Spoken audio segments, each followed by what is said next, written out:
कौमी एहतसाब ब्यूरो ने आज फिर साबिक वज़ीर आला पंजाब उस्मान बुज़दार को तलब कर रखा है। उस्मान बुज़दार को पेश होने के लिए दिन 11 बजे का वक्त दिया गया था, ताहम वो नैब की जानिब से 18वीं बार तलब करने के बावजूद भी पेश नहीं हुए, जिसके बायस अब उनकी गिरफ्तारी के इम्कानात है। इस पर बात करते हैं असद शाह से। जी असद शाह, आगाह कीजिएगा।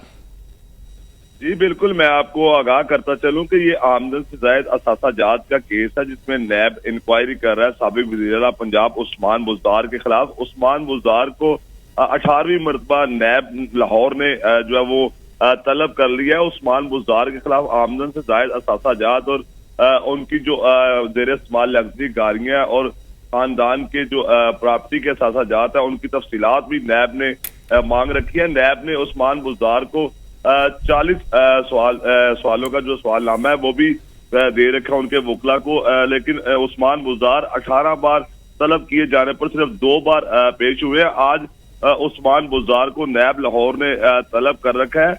ज़राए का ऐसा कहना है कि जो उस्मान बुज़दार है वो नैब रेफरेंस में तफ्तीश में बिल्कुल ताउन नहीं कर रहे, इसलिए उस्मान बुज़दार अगर इसी तरह ताउन नहीं करेंगे तो उस्मान बुज़दार पे कार्रवाई का इम्कान है, ताकि उनकी गिरफ्तारी भी अमल में लाई जा सकती है। साबिक वज़ीर आला पंजाब पेश न होने की सूरत में गिरफ्तारी अमल में लाई जा सकती है। बहुत शुक्रिया असद शाह आगाह करने के लिए।